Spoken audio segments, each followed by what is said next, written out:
burburinta qursiga iyo dulmiga lagu hayo goobaha barakaysan ee muslimiinta iyo Kirishtaanka ee Al-Qudus waxa ay si qoto dheer leh uga hadlaysaa burburka joogtada ah ee ay argagixisada sahyuuniyadda ay u geystaan goobaha barakaysan ee muslimiinta iyo masiixiyiinta. waxa kale oo ay faahfaahin ka bixinaysaa dadaalada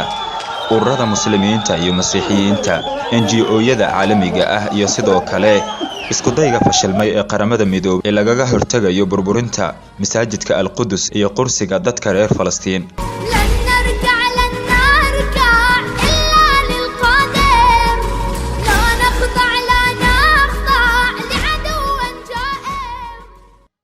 tan iyo dhalashadii aan sharciga ahayn ee sahyuuniyadda kooxaha argagixisada sahyuuniyadda iyo taageerayaashooda caalamiga ah kuma aysan howlgalin oo kaliya burburinta abaabulan ee meelaha barakaysan, laakiin waxa ay sidoo kale qaadeen dagaalo nafsi ah oo qorshaysan oo ka dhan ah bulshooyinka muslimka iyo masiixiyiinta asalka ah ee ku nool magaalooyinka iyo tuulooyinka kala duwan ee Falastiin.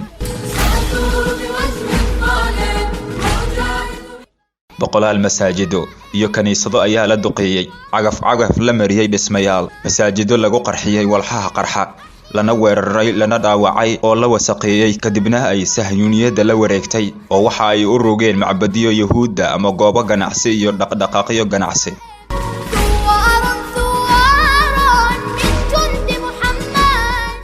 si aad ula socoto tixanayaasha barnaamijkani cusub ee qursiga Jerusalem, rukumo janalkanaga oo la wadaag saaxiibadaada mahadsanid.